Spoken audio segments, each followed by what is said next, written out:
Bonjour, ici Jean-Sébastien Tremblay. Voici votre vidéo-journal du 3 avril 2024.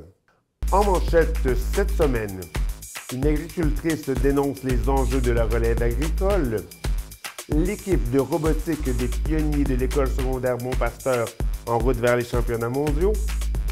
Un comité dans l'Île-et-Nord pour une meilleure couverture ambulancière. Aux arts et spectacles, le théâtre des Deux Masques qui présente la comédie Le Prénom.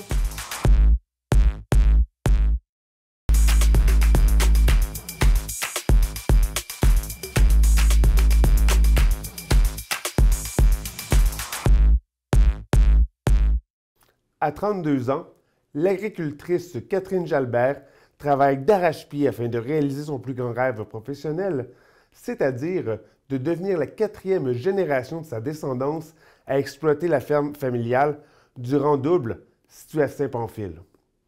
Or, dans le contexte socio-économique actuel, elle explique qu'il s'agit d'une procédure particulièrement compliquée.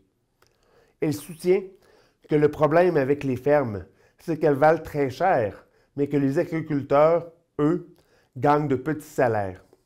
Elle désire payer un prix d'achat à son père qui lui permettra d'avoir une retraite décente. Néanmoins, elle veut aussi que sa ferme survive après la reprise. Au-delà des défis reliés au transfert intergénérationnel d'une ferme, Catherine Jalbert explique que les agriculteurs et agricultrices vivent un stress important. En effet, la hausse des taux d'intérêt ajoute une pression financière importante sur ceux-ci. D'ailleurs, à cause des coûts importants associés avec une modernisation, elle n'envisage pas d'automatiser son exploitation à court terme, même si elle travaille présentement jusqu'à 80 heures par semaine. Mme Jalbert dénonce également l'augmentation de la paperasse administrative exigée par le gouvernement du Québec dans les dernières années. Celle-ci est de plus en plus complexe. Ultimement, elle constate qu'il est difficile pour ceux et celles qui cultivent la terre d'effectuer une coupure entre leur vie professionnelle et leur vie personnelle, et ainsi décrocher de leur travail. Elle invite les gens à s'intéresser aux agriculteurs et agricultrices et à les soutenir dans leur profession et à comprendre davantage leur quotidien. Une équipe de robotique de l'école secondaire Bon-Pasteur de Lillet rejoindra la délégation canadienne qui participera aux championnats mondiaux du défi TechnoFirst qui se déroulera à Houston du 17 au 20 avril 2024 après s'être illustré lors de la finale provinciale qui s'est déroulée il y a quelques semaines à l'école Jeanne-Mance de Montréal. Le défi consiste à créer un robot qui effectue différentes missions dans une aire de jeu, permettant aux équipes de remporter des points. L'une consiste à expédier un avion de papier, l'autre à récupérer au sol des pixels de plastique pour les déposer sur une plaque verticale, et la dernière à suspendre l'engin sur un barreau. Concrètement, au début de l'année scolaire, les équipes sont informées du défi proposé pour l'année à venir. Par la suite, elles s'activent pour construire et programmer leur robot en prévision d'une compétition en équipe. Introduit au Québec en 2019, ce programme a pour objectif de développer et de pratiquer les principes d'ingénierie tout en réalisant la valeur du travail acharné, de l'innovation et du travail en équipe. Lors des championnats provinciaux, les pionniers ont atteint la finale de la compétition et ils ont terminé en 4e position parmi 32 autres équipes. Le jury leur a octroyé le prix Inspire qui vise à récompenser une équipe s'étant particulièrement démarquée tout au long de la compétition, ce qui leur a octroyé leur place aux championnats mondiaux. Cet événement, commandité par la NASA et Google, est d'envergure majeure. Au total, 224 équipes seront présentes, représentant 59 pays partout dans le monde. Plus de 46 000 visiteurs sont attendus pour l'occasion.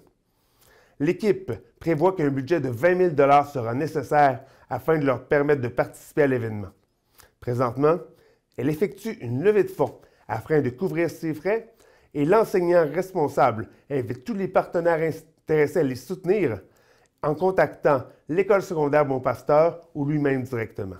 Un comité dans l'Île-et-Nord pour une meilleure couverture ambulancière. Pour couvrir ce sujet, Ma collègue Cathy Desjardins viendra nous entretenir d'un événement récent.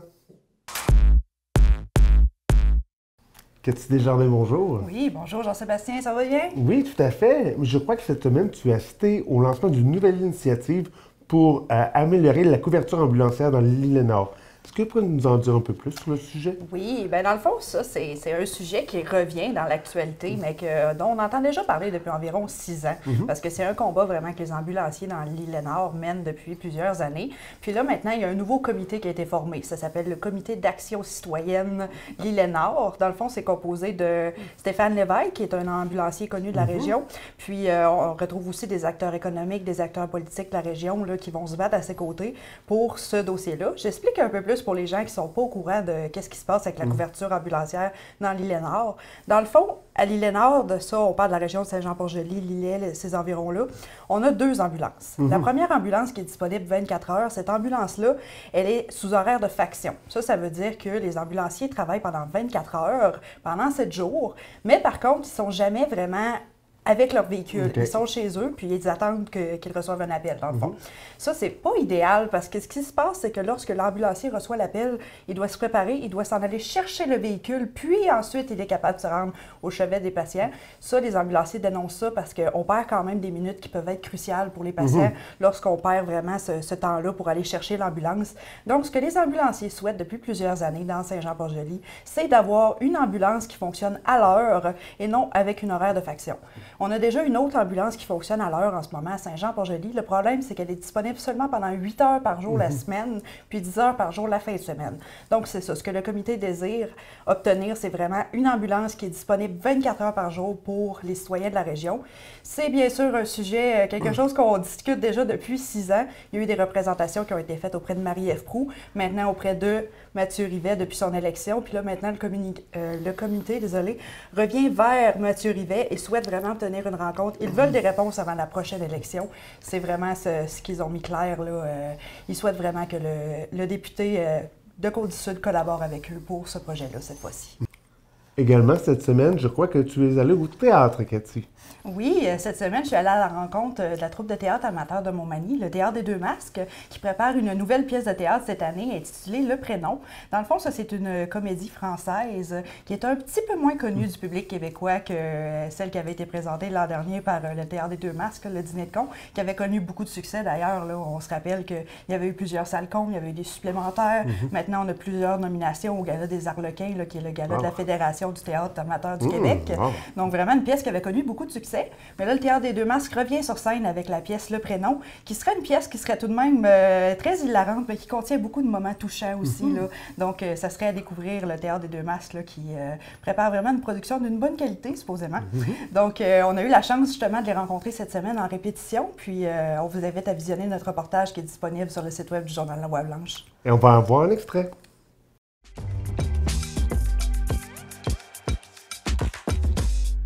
Je te vois bien avec un prénom classique. Mathieu, Paul. Mais là, c'est parce que c'est pas un apôtre, là. Paul non plus. Paul, c'était pas un apôtre, ça? Pas un des 12, en tout cas. Bon, il devait être stand-by certain. Ouais. Mathieu Sirois, j'interprète le personnage de Vincent Lavallée. Éric Fortier, je suis metteur en scène et je joue également le rôle de Claude, un ami de la famille.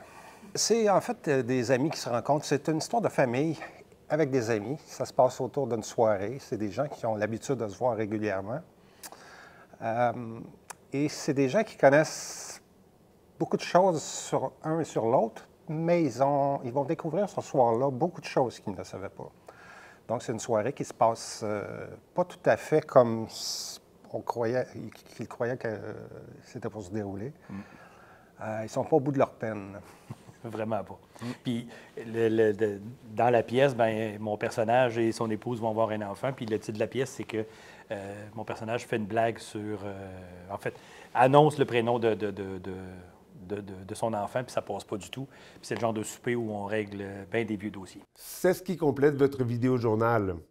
Pour plus d'informations, veuillez consulter l'application mobile ou le site web de Loi Blanche. Bonne semaine!